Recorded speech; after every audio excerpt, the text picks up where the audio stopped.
If you're sitting there and you're going, I'm going to give this person who said to eat fruit a lecture about nutrition, and you have to reach over your stomach to get to the keyboard, you're not lecturing anyone on good nutrition because you haven't mastered the very basic part Yeah. of good nutrition that says, I can remove excess body fat from my body, which is the greatest risk factor for all cause mortality.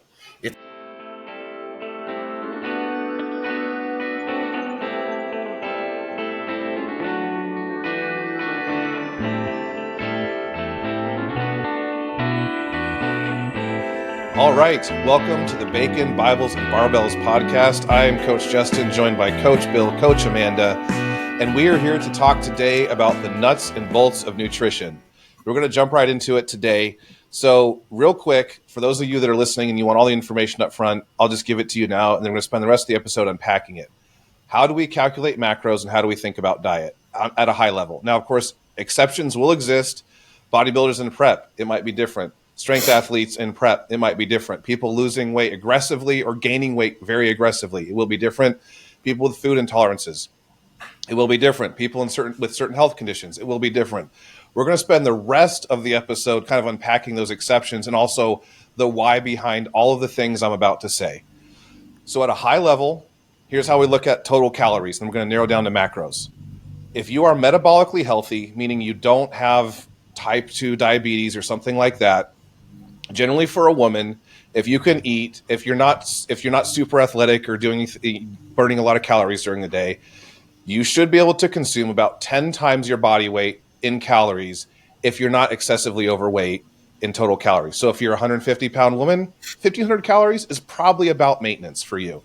If you're generally healthy and not like doing a bunch of running or cardio or a ton of activity. For a man, I usually think in terms of 1 to 1.5 times. And of course, this varies. If you have a job on your feet, moving around a lot, that's different. If you're hypermuscular, you're more on that 1.5 times. But in general, that's a good way to think of calories. Now, as far as specific macros, we would go with obviously high protein, low fat, and as many carbs as fill the gap for your weight change or weight maintenance needs. So when we calculate these, it's based on ideal body weight. So for men, think in terms of about 15% body fat. For women, think in terms of 18, maybe up to 20% body fat. If whatever that weight would be for you, think in terms of pounds. That's how many grams of protein you should eat per day. Really simple. So if you're a 150-pound woman and you're, maybe if you're 5'7" or something like that, that would probably put most women in the like 18, 20% range, something like that body fat. That means that you'd be eating about 150 calories per day, ideally. For fats, it's going to be half of proteins. So for this same woman, we're talking about 75 grams of fats. For your 200-pound man who's 200 pounds, not fat, not that muscular, it's about the same. 200 grams of protein, 100 grams of fats. Carbs, then, we look at however many calories we have to go, we fill in the rest with carbs. The way this will often look for a woman is around 1.5 times your body weight in carbs, give or take. Obviously, there's variety here. For men, it's going to be 1.5 to 2 times body weight in carbs. Now, again, these are generalities, but they're a great way to establish a baseline for, am I metabolically healthy? This is going to vary by individual. Like a young man who is 18 years old and super active, or even not necessarily that active, but like skinny, he's going to need to eat a lot more than this to gain any weight and get to a healthy body weight, because for most men, 150 pounds is underweight. Similarly, like the opposite can be true for a woman. If a woman is, say, 35% body fat, she might actually need to eat, well, for one, you can eat what your maintenance calories are at ideal body weight and probably lose a lot of weight. But if you're metabolically compromised because of the way that you got to that body weight, you may actually have to really be aggressive with your calorie reduction, which generally would say should be in terms of reducing carbs, not because they're bad, but because that's the gas pedal. That's how we put our foot on the gas to gain weight, take it off to lose weight. We want to never mess with that protein. In fact, if you're trying to gain weight, we might think in terms of bringing protein up from that baseline of 2 times body weight.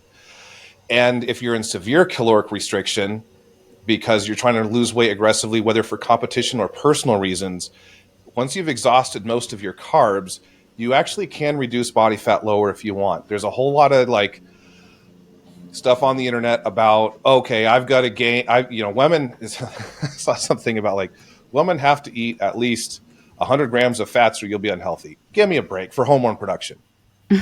Okay, first of all, give me a break. Like, one, you're carrying plenty of body fat to get what you need from your hormones. Second of all, you only make milligrams of hormone per day. Yeah.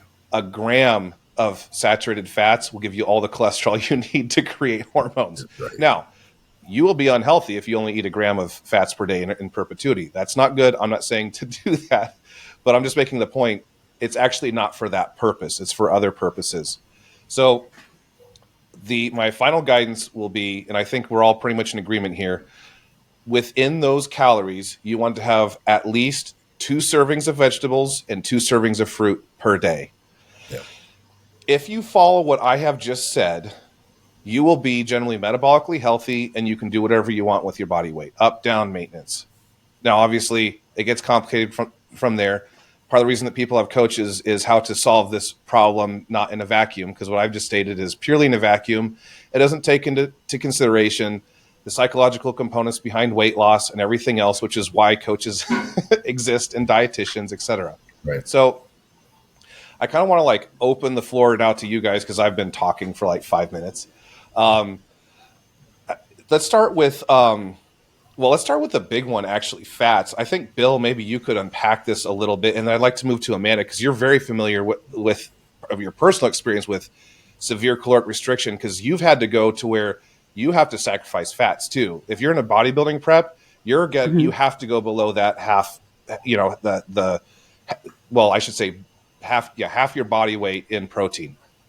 So, Bill, why do we need to eat fats? Rabbit starvation, right? That's the term for if you eat only rabbit meat because you're surviving in the wild and you eat no fats. It is a thing. It can happen. You should eat some fats. And right now the fad is eat tons of fats. We've addressed that in other podcasts, but I think we should readdress some of that here too. But let's look at it kind of from the opposite of the like high fat diet thing. Why do we need fats at all? What do they provide for us biologically that's essential? Yeah. So essentially you have several lipid-based functions in your body, and they're going to be functions for blood health. They're going to be functions for brain health. They're going to be functions for organ health, primarily built around restoring those organs and keeping them healthy in the long term. And fat is mostly mobilized during your diurnal cycle for your organs, which is while you're asleep. And so that's a big mobilization time for fats in the bloodstream and in the brain. Now, I don't want to get too deep in the weeds, but what I will say is this. You have fatty acid chains that are processed by the brain and various organs in the body to give them energy to do the things that they need to do. A great example of when this malfunctions is the story from the movie Lorenzo's Oil, where the young man could not process the long-chain fatty acids in his brain, and they had to give him what we call now phenylalanine. That's a product that's present in several things that have no sugar and things like that, zero-calorie sweeteners. And it basically provides an alternative, right, to the brain, right, for processing those medium and short-chain fatty acids in the same way for energy. So the fats serve several different purposes. Can I have you pause real quick on the diurnal cycle comment? One thing I've left out is I think we're all in agreement here. I recommend you eat 50% of your fats in all the other meals and 50% of your fats at dinner. Yeah. Partly for that reason. Partly it's for compliance because all the dinners we love to eat with our families tend to be higher fats. That's the time to eat steak. That's the time to eat red, like fatty red meats. That's the time to have the soup that has the cream in it. That's the time to sometimes eat pizza. That's the time to have your cheeseburgers with the cheese on it. Like that is the time to do those things because it's satiating. It's nice. It promotes the fellowship that we're looking for, but it also is biologically beneficial. Fats digest slower. It makes it better for nighttime compliance and not snacking. Just want to put that like asterisk in there. Yeah. I forgot to mention Sorry, Bill, please continue. No, that's right. And I would say the same thing. In fact, that's one of the only places that when I give clients their meal guides, if they ask for a specific meal guide, that's one of the only places that will use something like peanut butter. Yeah. Right. Is before bed, because it's so rich in fats. And the salt can help keep you from waking up and peeing. Yeah. So it's really good in that sense. I mean, because in peanut butter, you're getting 18 grams of fat in a serving, right? I mean, it's just so much. And at night, it's a fat really source. perfect. It's not a protein source. I just posted about this on Facebook. Thank you. Yeah. And it's easy. It's typically for most folks, when mixed with something else that's high protein, is pretty easy on the stomach. Yeah. So that's right. The other thing that I want to mention, especially when we're talking about a snapshot of nutrition, is a sort of lost function of fats that people don't understand is creating solubility for major vital minerals. So you think like A, K, D, E, right? These are fat soluble, right? Which is why, by the way, it's okay to put a little bit of fat on your vegetables. That's perfectly fine. And that's why vitamin D pills are in a capsule, and like what we call a gel capsule. I think it's not filled with gel. If you bust that thing open, it's in oil. It's oil, right? Because they know when they design the thing, it needs to be in oil. It'll absorb better. And the last part that's so important, especially to health and muscle building, and this is a lost thing too, because there are several myths, and I'm going to bust one of those myths here real quick, but. It supports cell growth. It's the primary functionary for cell growth in the body, right? Yeah. The myth that you hear is that cells of any type primarily feed on sugar, which is incorrect, right? So they might use glucose for energy, right? Yeah. For cellular function. Yeah. However, what makes a cell grow and volumize is actually the fat. The Here's structure is fat. Yeah. Yeah, correct. And so when people say, well, starve your cancer by not eating sugar. Well, many cancers feed on fat and they grow. Can we just talk about that for a second here real quick about the whole cancer thing? Yeah. Cancer, like everything else in biology, does not conform to generalities. One. Correct. Two, there are so many different kinds of cancer. There are so many different kinds of cancer that there are people out there walking around that there's only one person in the world that's known that they have this kind of cancer. And guess what cancers have that are unique about them? Because they're basically different types of tissues, just like the tissues in your body. They all metabolize different things and have preferences for what they hypermetabolize. And cancer is a dysregulated outgrowth of cells by definition. So think about a cell with no governor. It has no limitations. It is going to grow as fast as possible and consume energy. Some cancers love sugar. Some cancers love fat. Some cancers are highly stimulated by certain types of hormones, including a lot of breast cancer. It's stimulated by estrogen. Some of them by progesterone, by the way. And some are hyper responders to insulin to grow, for example. Like, you have the gamut. So generalizing about you should eat a high-fat diet and avoid carbs if you have cancer depends on the cancer. Like, you can't starve a fat-consuming cancer with fats.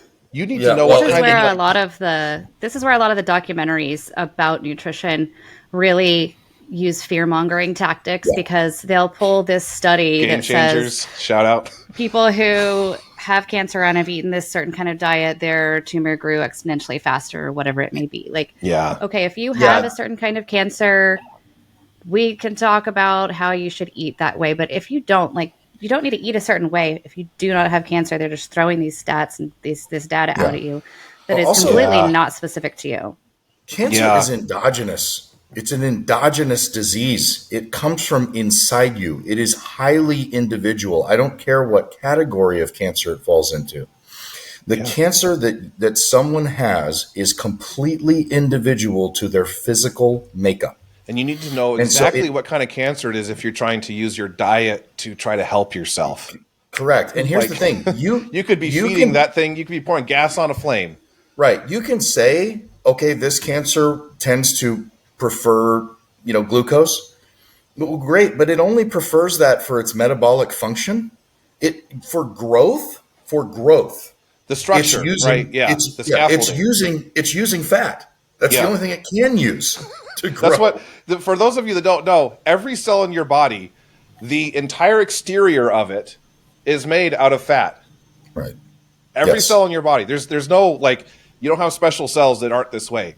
Every cell that's known in the human body has a fat. Is a whole exterior structure is made mostly out of lipids. Mm-hmm. Right. Yes. Yeah. And the cellular, the membrane, I believe, is what it's called. Yes, that is. I feel like almost anything you call a membrane has something to do with fats. Right. Correct. Probably. Yeah. Because it's colloidal, right, in that substance sense. And so, so that's a big one, right? Is that it supports cell growth. Here's a great example as well. When there was the TRT scare about prostate cancer, they said, well, it's going to grow the cells. It's going to create prostate cancer issues. Well, what they found was that the fat that they used to inject, the oils that people used to inject, were simply volumizing the cells. They weren't actually making them worse or feeding them or helping it grow. In fact, they were preventing growth. They weren't helping it multiply. Yeah. And so that's really not, volumizing something isn't the same as making it worse. It just makes it it just brings it to its maximum volume. That's the difference between hyperplasia and hypertrophy. That's the funny thing, real quick. We use the term too as coaches because it's what everybody knows, but we also know it's wrong. Hypertrophy is a cell volumizing. Correct. Hyperplasia is multiplication of cells. If you're trying to grow muscles, hypertrophy happens first. You have the cells volumize, and then they replicate based on stimulus. And of course, energy intake and other things like that, hormones, etc. But hyperplasia is multiplication. Hypertrophy is enlargement of existing cells.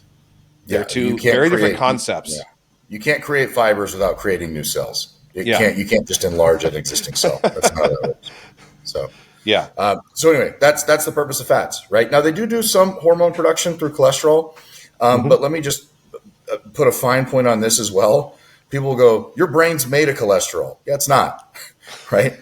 It's a percentage of cholesterol. Like every organ in your body is made from fats and lipids as well. That's how smooth tissue is. The structure of your brain is fats, but guess what? If you're an adult, you're not making more brain. Yeah, correct. You're talking about form versus function, right? Because something is made out of fat, right?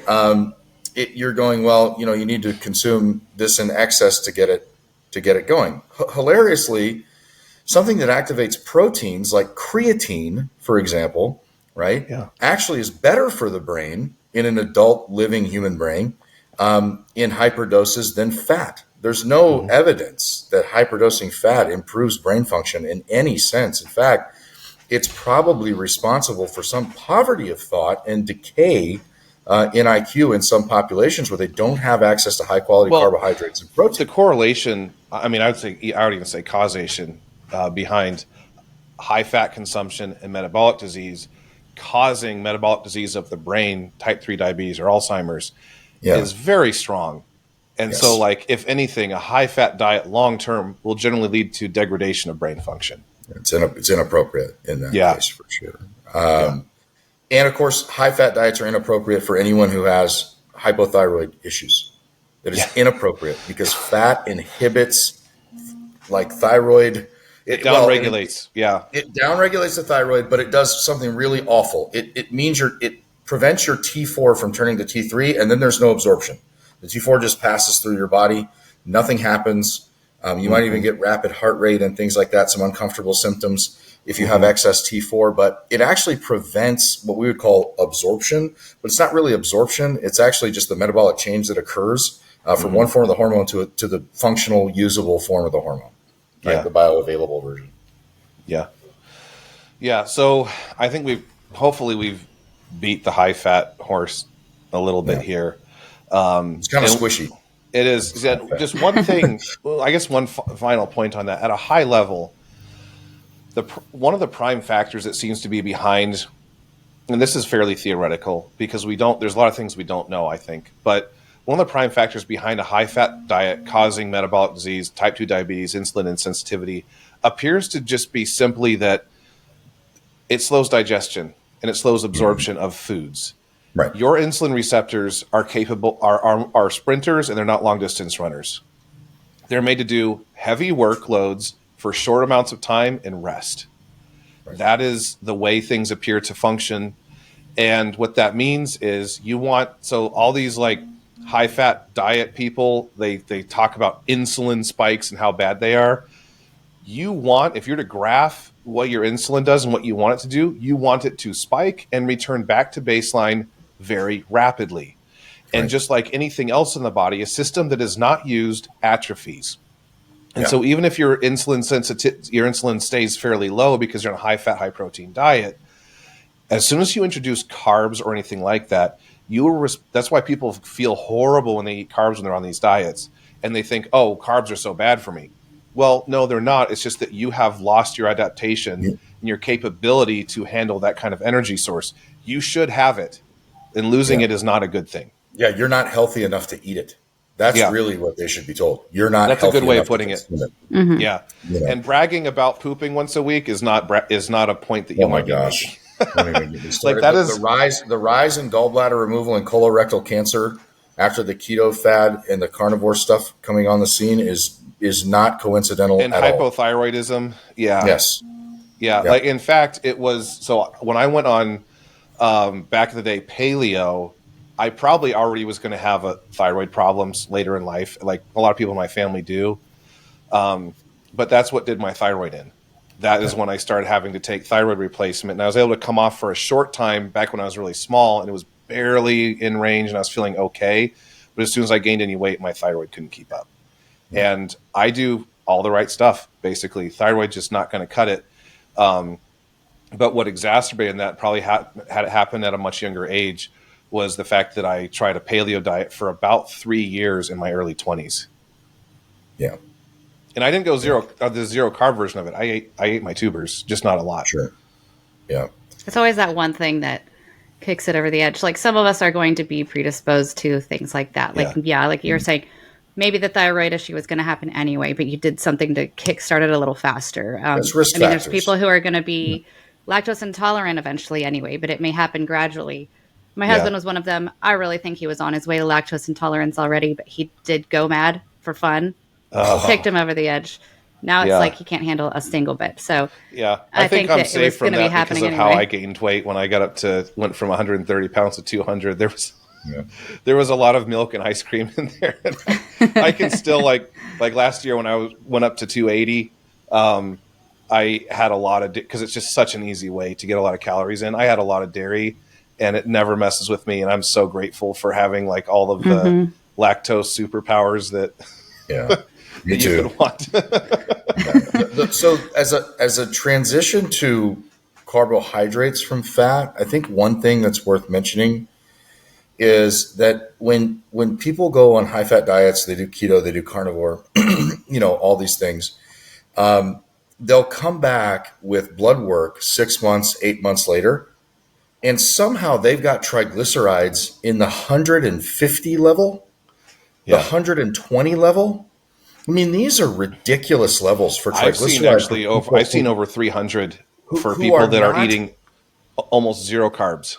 Yeah, who are not eating carbohydrates. That is wacky. And what it means is your body is not getting rid of glucose and any kind of glucose that it's making through ketogenesis or any of those processes. It's not getting rid of anything. You've got sugar just floating around in your blood all the time, which is, by the way, why they get pseudo-diabetes. Their A1C rapidly increases. What's hilarious is they'll go, well, I was 6.1 before when I was eating my standard American diet, and now on the carnivore diet, I'm hanging out at 5.8. And I'm like, that's not anything to brag about, to be very honest.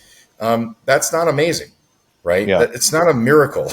You didn't do much. And you're not eating any carbohydrates or sugar. And so the drop should be dramatic if it works the way that they say it does. But the problem is they've got elevated blood glucose, just slightly elevated, right? But it's all the time.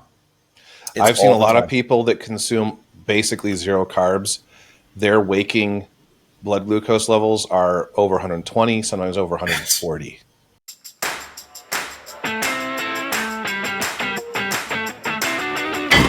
My name is Justin Johnson with High Calling Fitness. Maybe you're tired, gaining weight, waking up with joint pain, back pain, and a body that just doesn't feel like it used to. You've tried to fix it, but nothing seems to last. What if you don't need another app or crash diet, but a real coach, someone to meet you where you're at and walk with you step by step? At High Calling Fitness, our coaching comes to you wherever you are. No matter where you live, small town or city, across the country or across the world, your health still matters. You don't have to go it alone. We build personalized plans based on your goals, your schedule, and your equipment, even if it's just a set of dumbbells in a small space. This isn't just training, it's a personal partnership. You'll get weekly updates, one-on-one access to your coach, and ongoing support through Zoom and Slack every step of the way. We're here to help you build strength, restore energy, and claim the life you were meant to live. Book a free consult today. Let's talk about your goals and see how we can build something better together. High Calling Fitness, built for the everyday, ready for the extraordinary.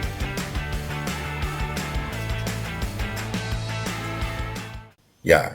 I mean, I will say real quick on the triglycerides. You can have high triglycerides and it's okay when you're dieting aggressively, because that's your body trying to keep energy in the bloodstream because there's not going to be glucose. So it's the liberation of fats from, it's fat oxidation, beta cell oxidation.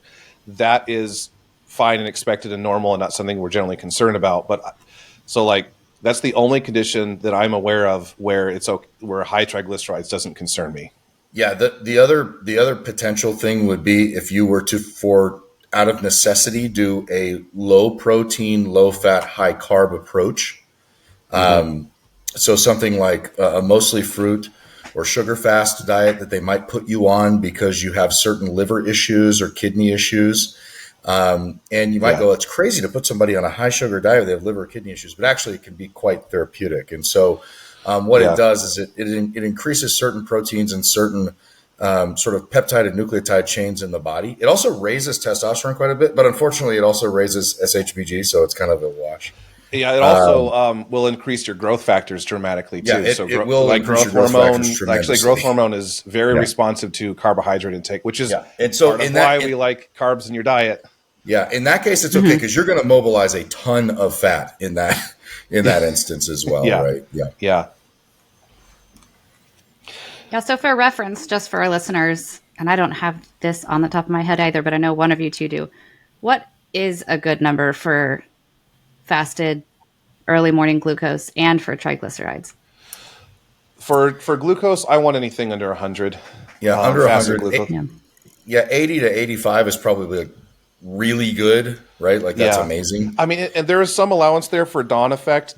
Some people genetically, because of cortisol release in the morning, their blood glucose will rise. But if you check it like, an hour or two after they're waking, if they're still fasted, it actually goes right back down. And so then we're not concerned. So like some of you out there, you might check your blood glucose 10 minutes from waking and be like, oh crap, it's 120. That might be bad, but not necessarily. So go ahead and check it, a couple hours later, an hour later, still having not eaten anything, it might be fine.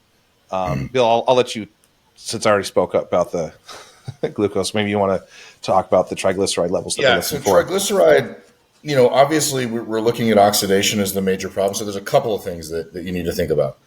Your fasted triglyceride count on average, right? We're thinking about averages. So there's really no way to speak to an individual here, but on average, you want to be somewhere under 100. What I like is I like a relationship of triglycerides to HDL of 2-to-1, right? Okay. That's a pretty good ratio. And if you combine that with an ApoB that's well within the range, and I'm talking about the traditional range, at 95 is not bad. You're not gonna die. My ApoB is always, but that's everyone in my family. It's like at least on the males, like my father's side. If you always high. If those numbers are reasonable, And what I would say is, if you want to know what a reasonable ApoB number is, look at the Canadian standards for ApoB. That's the more traditional standards. Yeah, it's worth noting that like lipid standards in America, with the proliferation of statins, honestly, have really constrained significantly. Like I want to see triglycerides under 100 ideally, but there's context to that. If you're dieting hard or if you're gaining weight rapidly, I'm not really concerned if it's like 150. Yeah. But the people that have like 300 and you've been roughly maintaining weight for the most part, like struggling with diet or whatever else, that is a sign of metabolic disease. Yes. That is not good. I'm not necessarily concerned about the lipids themselves. I'm concerned about what that's doing to all of your other organs, what that's doing to all your tissues, to your hormone production, and to your arteries.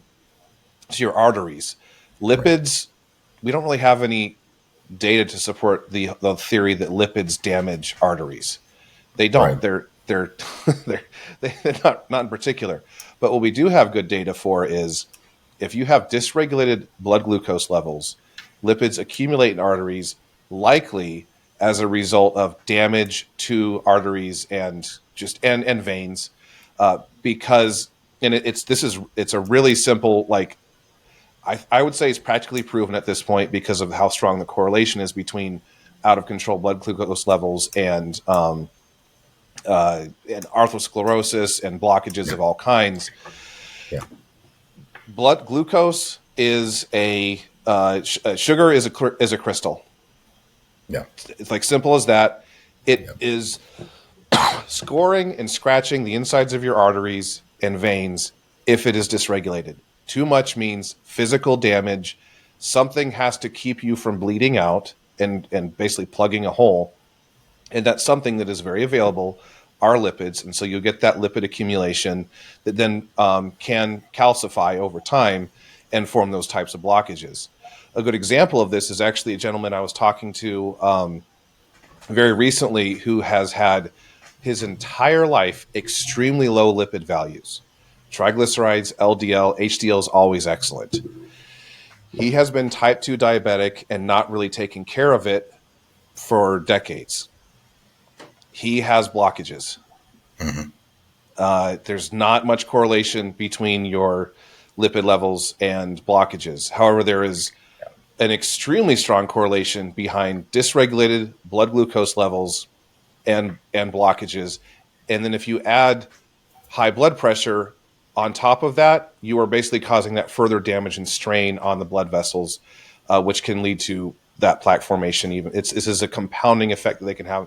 One or the other seem to be able to independently cause it, but both being a factor, which is often the case with many Americans. If you have high blood pressure, you're likely someone who has high blood glucose levels because of diet.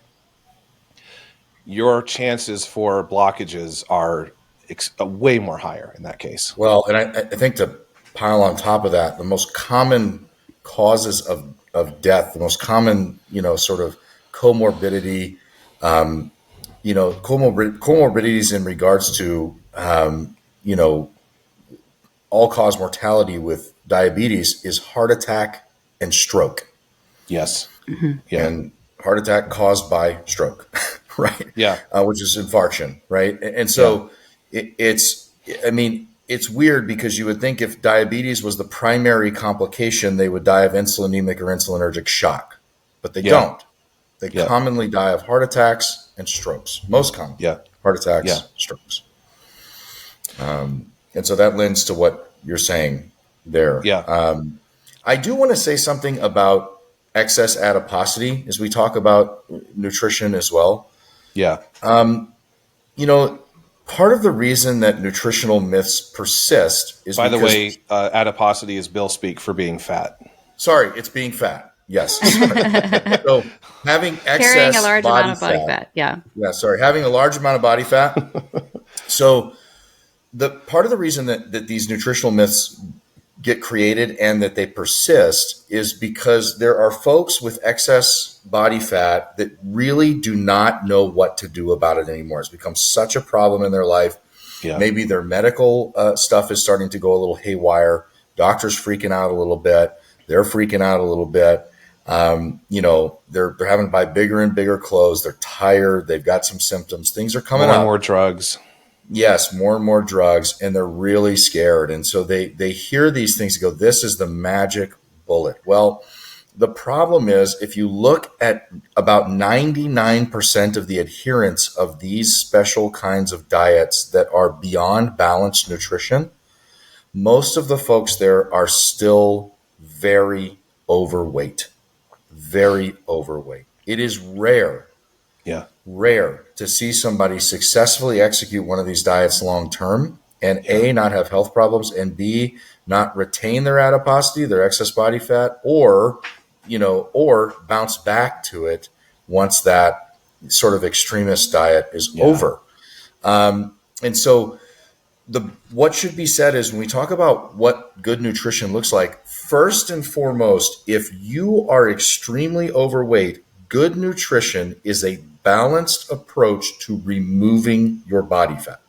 That's first and foremost. It's enough protein to fuel muscle growth and retain muscle tissue. It's enough carbs for energy and insulinemic and insulin-allergic health. It's enough fats to make you healthy in regards to fatty acid production, vitamin metabolism, and solubility, right? As well as any of the other lipid functions that you have for your organs and cellular growth. And doing that, but in a hypocaloric state, right? Either through increasing the thermogenesis of the food that you eat, right? So more protein, for example, is a great way to get a part of a deficit going, or through exercise, right? Or through the building of muscle. These are great ways to get that going as well. And then, of course, just food restriction, right? As well, pulling that lever. That's the primary form of good nutrition. So no matter what, if you're sitting there and you're going, I'm going to give this person who said to eat fruit a lecture about nutrition, and you have to reach over your stomach to get to the keyboard, you're not lecturing anyone on good nutrition because you haven't mastered the very basic part of good nutrition that says, I can remove excess body fat from my body, which is the greatest risk factor for all-cause mortality. It's the greatest. Massive obesity, we're not talking about BMI, we're talking about actual adipose obesity. Then it is the greatest risk factor for all-cause mortality and all-cause disease in the world by a large margin. You're talking about 70% more risk compared to almost any other factor in the world. Well, it is on its own a comorbidity. Like, I don't know if you remember back at during the COVID times, it was, the ones with comorbidities who were at more a risk of passing away. And one of those comorbidities that they continue to talk about was obesity. Like, that's obesity whether or not you have diabetes, obesity whether or not you have high cholesterol. It was just obesity. That raises your risk right there of, it is a comorbidity. It comes with several, but it is one by itself. It's very, you can get away with excessive body fat when you're younger and still have decent health, honestly. Right. Depending on the individual. This is individual dependent, depending on how active you are and other factors. But the older you become, the more vulnerable you become to the just health consequences of carrying excess body fat. Even carrying a lot of muscle mass, like just body weight. Just your overall body weight. You get to a certain age where your body can't regulate blood pressure properly. Even if you're at like 12% body fat, but you're we're talking really, really muscular here. Probably someone that has to use drugs or something like that to get there. But it's not the drugs, it's the excessive weight and the burden on the heart. And the fact that at a certain point, even if you're 250 pounds and fairly ripped, you're still too heavy at a certain age. Whenever that biological clock ticks, like, you can compensate with more cardio. You can compensate with certain types of things. But at a certain point, total body weight does have to come down, even if it's muscle mass, to preserve your health. Even a hypermuscular, low body fat people who have increased their neck size to a certain extent, they're highly likely to have sleep apnea.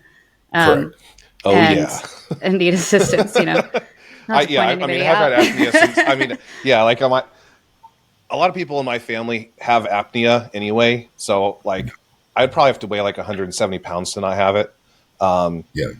So like, you might just be very prone to it, but I mean, I had it when I was 110 pounds because my neck was still 16 and a half inches. It was 110 pounds. I was a pencil neck till I was like 200 pounds, but it's just you just have a crowded neck, but still you're right. And, the other thing is that when we think about, body composition as it relates to good nutrition, you can eat all the micronutritionally dense items in the world that you want.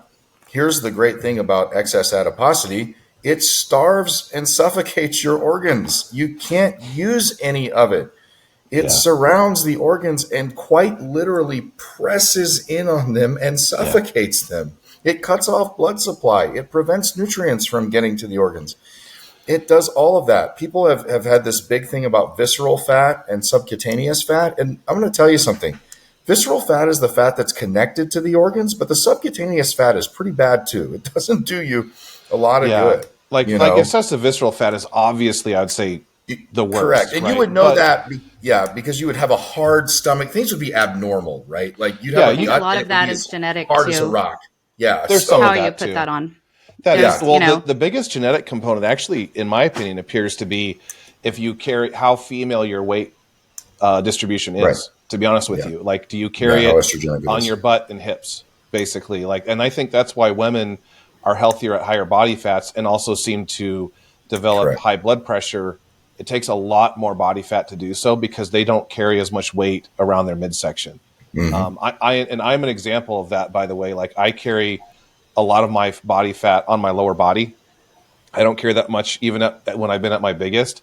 My lower body blows up. I get that more like big booty, big thighs type of thing look. Thick. But it doesn't really mess with my health markers as much as it might some guy that like carries it all in your stomach. And some of that's there's some people that it's very hormonally driven, so it can change as your hormonal profile changes as you become more healthy or whatever. I mean, I obviously know that I have high levels of testosterone because I inject it, and I still carry most of my body fat on my lower body. I'm just genetically, that's the way it is. And it might not look as good to some, I don't really care, but like some people would say it doesn't look as good. It's actually kind of healthier for what it's worth if you're someone like that, because you kind of can get away with higher body fat levels, in my opinion, if that's where you carry it. Agreed. And I think the key is, and this is something that I will say, you said it at the beginning, I'll say this, it'll be extremely unpopular and that's okay. Is that, if we're to map out good nutrition, right? Yeah. It's as simple as a gram per pound of body weight of protein, quality protein, not incomplete proteins, complete proteins. So not vegan. Right. Correct. And then two grams per pound of body weight for men for carbs, maybe 1.5 for women. And then 0.3 to 0.5 grams of fat. You really can drop it low if you need to. If you're prepping or something like that, you can drop it pretty low. 0.5 is probably more comfortable for most folks. Yeah. Makes cooking easier and things like that. But here's the deal. You can say that, and then people will go, well, yeah, I'm going to load up on my eggs and bacon and raw milk and peanut butter and, this and that. Well, no, we need lean protein sources. We need plenty of fruits and veggies. We need some dry carbs if you like rice and potatoes, some good healthy grains. I don't love oatmeal, but it's not like the worst thing in the world either. Yeah. It's not my favorite for many reasons, but then, you've got fats as well. And you need saturated fats, and you need polyunsaturated fats and monounsaturated fats. And you can get that by having a variety of fats in your diet, and so a variety of lean proteins, plenty of healthy dry carbs, plenty of healthy wet carbs, which are your fruits and veggies. Yeah. And then plenty of fats. That is a little bit of butter, a little bit of olive oil, a little bit of things like this that you like. Avocado is a great fat, right? But like let's not forget the king of all fats, Wagyu beef tallow. Yeah, dude. I was going to say butter. Tastes so good. Well, I'll just plug it again. I don't make any money off this, but go get the Chicago Packing Wagyu beef tallow. It has like the most, like the best omega profile of anything you're going to find. Just switching to cooking that, I was already close in my ratios. Just switching to cooking with that, right at everything, and it tastes amazing. And it doesn't. And it tastes so good. It tastes good. Like, cook your eggs in it. Like everything. Yeah. If don't put all the other junk on your cookie sheet. Put tallow. Put the Wagyu. Yeah. It's the best. The other thing is, I would say I'm a big fan of cold pressed oils that are like olive oil. Mm-hmm. But here's the deal with olive oil: you shouldn't be cooking with it. You should be pouring it cold on whatever you're eating. That's how it's meant to be consumed. It has a very low smoke point. Yeah, it's a very low smoke point, and it gets nasty and really rancid really fast. Yeah. And so a great thing to do is cook your eggs in your beef tallow, take your vegetables, roast them a little bit, and then pour a little cold olive oil on top of that. Throw it right on top of your eggs. It's so good. Yeah. And it doesn't take much, by the way, just a little bit, just a tiny bit is all we're talking about. I like salad dressings that are based on olive oil. I think that's a great way to go. Like I have a salad with my lunch every day. It's a homemade like honey balsamic vinegar and olive oil concoction basically, and it's a great way to get that little bit that you want. And don't skimp on the fruits. This drives me crazy. Yeah. I know you guys know this. This drives me crazy. Don't skimp on the fruits. They're so good for you. Yeah. They are so good for you. I tell people all the time. It seems like people forget a fruit is a carb. Like you have X amount of carbs allowed and they're just thinking listen. Starches and stuff like that. Like fruit. And bodybuilders are incredibly guilty of this. You only have a certain amount of carbs a day. Right. It makes it very difficult. Like, thinking particularly about rice, that they forget to eat fruit. It's really common. You can have this giant bowl of wild blueberries. It's like 100 calories, and it's so good. It's so good for you. The female bodybuilder who is all stopped up, even though for some reason she's only eating 1,000 calories a day, but she's having trouble with regularity. It's just a little bit of fruit would fix that. Yeah, and it's the thing is that berries especially have all their fiber just built in. They've got skins and they've got some seeds and some things like that as well. I mean, I eat 100 grapes a day. That's a little thing that I do the frozen grapes. I eat 100 grapes a day, and people would go, "Well, that's way too much sugar." It's actually not that much. It's not much. It's mostly grape water. Is 3 calories. There's barely anything to it. Yeah. Mm-hmm. And so that's not even a majority of the carbs that I eat in a day. When I have someone, especially a woman in severe caloric restriction, basically the primary, because it's just at that point you can't have rice anymore when you're getting your fruit. So all their carbs are from fruit and some vegetables. Yeah. Basically, that makes sense. It's like meat, fruits, and vegetables. This is, by the way, this is extreme. I'm not saying do this. This is for the woman who has struggles with weight loss, or they're prepping or something like that. If they're eating 1,000 calories or less a day, that's the plug we pull. We go all right, it's fruits, veggies, and meat, right? Because you got to get your fiber, you got to get your other nutrition. You're not going to get that from rice. Rice is too much. Protein's going to be very satiating. Fruits are going to be very satiating because they're very full of water. So you're going to be and fiber. You're going to be full on those. It's surprising how much you can eat in volume and still maintain quite a low caloric intake. Well, I think that with prepping specifically, you mentioned that example, the days of diuretic dehydration are kind of going by the wayside. Yeah. External diuretics, that's things that you rub on your body. Caffeine compounds that you put on your skin and things like that are safer. And people are moving to that stuff, capsaicin on the skin and things like this. Probably a lot of the bodybuilder deaths we've seen are from excessive diuretic and aromatase inhibitor use. Yes. Yeah. And so, keeping people hydrated during their peak week is now a thing that is people are oh my gosh, it's this like new thing. And it's like, no, this is a really good thing. You want to be hydrated during peak week. You only need to dehydrate like starting a couple days before. Yeah. That's it. Like it does not take you long to dry out. No. And drying out is actually the point of drying out is to fill back up so that you pop. Yeah. Right. Yeah. It's not to stay dried out. Right. You don't want that. So for those of you that are listening that aren't aware of like how this works, the body will lose. It's going to protect essential functions. Right. So when you dehydrate, your subcutaneous dehydrates first, then your muscles, then your organs. When you add water back in, that's why you can look so great on stage, but it's only for this short amount of time that you can look shredded. Like it's literally hours. Right. That's it. Cause like your body's like, we got to restore balance here. So you're timing that rehydration. And this is also true of strength athletes too. But I mean, at that point, like once we're off after weigh-ins, we're just like, give me all the water and salt and carbs I can get. Right. It's more of a limitation of your stomach than anything else. Yeah. But like for the bodybuilder, you fill the organs and then the muscles fill up. And right before you start filling up the subcutaneous, that's when you want to be on stage.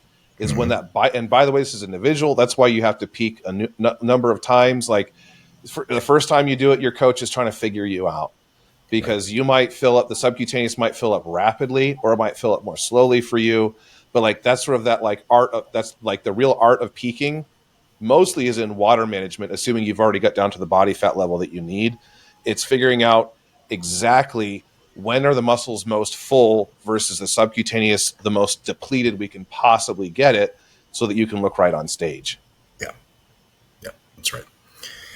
That's right. Yeah, I think I know we spent a lot of time on fats. We talked about carbs a little. We talk about protein all the time.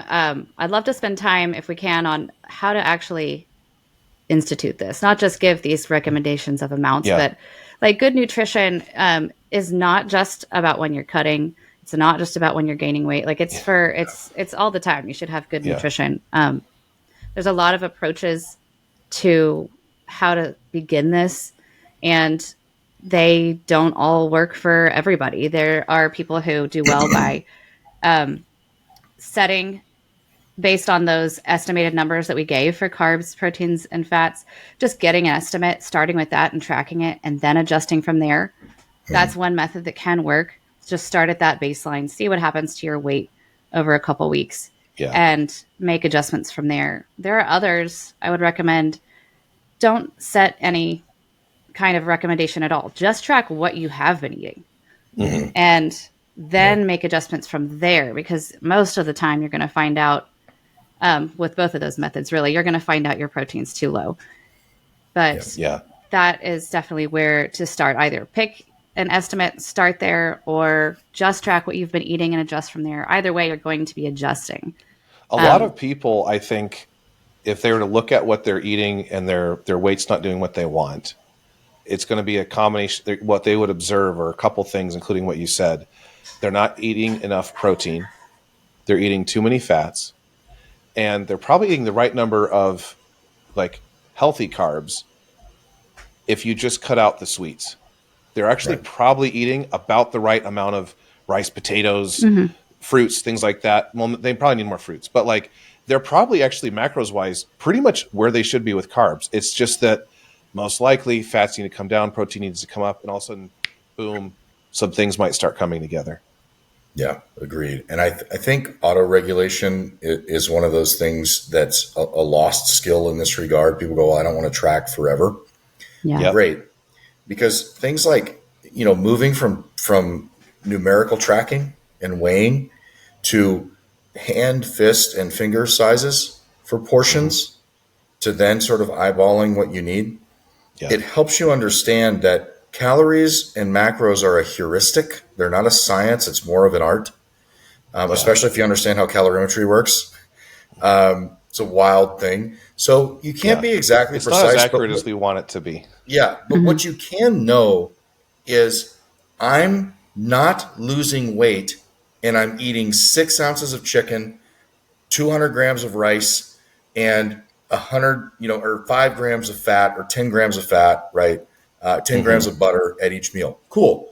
So take keep the protein the same, take a small gram weight off of each meal for carbohydrates, and cut your fat gram weight in half on each meal. Eat those meals, and now you will begin to lose weight. It has little to do with understanding the exact calories. It has little to do with understanding the heuristic of macros. At that point, you can just go, I need to be eating smaller portions of the things that I'm eating in order to lose weight. And that's the biggest mental hurdle for auto-regulation. Is going, what's a proper portion? So starting with tracking, like Amanda said, these estimates, it's great. Moving to less exact measures like hand, fist, finger measures, then going to auto-regulated portion size based on feedback, right, from measurements, weight, mirror, etc. Your clothes. Yeah, exactly. I think that the way that I view it and that I explain it to most people that like I'm working with on diet is this strict diet plan that we're doing right now is kind of like training wheels, and it's usually like a 2 or 3 year process to get to where you're saying. Like you have to go through that process of actually knowing what's in most of the foods you're around and having a sense of this is what's in them. And you can't really do that without, in many cases, actually like weighing things for a while, eating the same thing every day, not having that variety because you can't trust yourself. And there's a discipline psychological component to it. You're training yourself right now to eat properly, and you're also like gaining discipline and not seeking excessive novelty with your foods and not seeking comfort from foods, but viewing it as fuel. That's happening at the same time as you're learning to look at food and know this is what's in it. Cause I've weighed this. I've weighed my rice, 100 times or 1,000 times or whatever it is. And so then you eventually graduate to roughly being able to look at foods and go like, okay, I know what's in this food. I know about how much I need. And like I said, it seems like that's usually a 2 or 3 year process of discipline to get through to that point. But after that point, if you have been disciplined during that time and consistent, you basically get to a place where you typically don't need to weigh food ever again or do anything else. And you can manipulate your weight up and down. Now, I'm not talking about extremes like bodybuilders do. And sometimes like strength athletes when we're trying to gain weight rapidly and things like that. But for normal people who are just trying to be healthy and strong and get the best that they can out of life, usually you go through that process for a while and you kind of come out the other side without having to ever really weigh or measure again. And if you you go through the holidays and you're like, hey, I gained 5 pounds, I want to lose it. You can lose that in a month or two, no problem, without measuring a thing. Because you just kind of know like, this is what it looks like when I do this correctly. Yeah, you'll intrinsically know if you're overeating. You'll just know. You'll be like, I'm overeating. Yeah, I mean, it's very much like training wheels. They're going to come off eventually. But and you have to learn how to do it. The emotional detachment you gain from being so robotic about your diet will help your relationship with food. Big so time. That way during the holidays you go, oh, I'm overeating. But that's normal because it's the holidays. I'll have to drop a few pounds. It's no big deal. It's a very small thing to do. It's not the end of the world. I'm not going to cry myself to sleep every night and binge eat every day. Yeah, or maybe, you do what I did last week and lose 7 pounds hunting. Yeah, you can do that quick.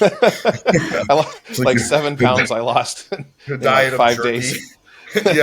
Well, I mean, I just don't get as hungry. I'm walking a ton, like physical activity is really high in the mountains. Yeah. And I just don't have an appetite.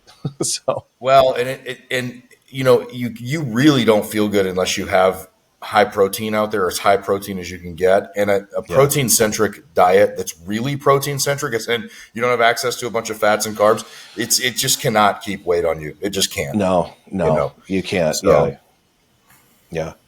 Well, cool. I think that pretty much does it for this one. I hope this is helpful to those listening. If you guys are looking for those training wheels, obviously we can help. We got a lot of experience helping people with diet. A big part of this is we can lay all of it out on a podcast or on paper or write something or post videos.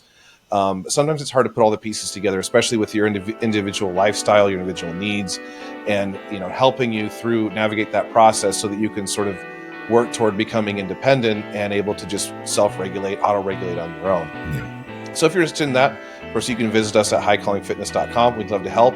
Set up a meeting with us and see if maybe we can be of help to you. And until then, gains and grace. Gains and grace.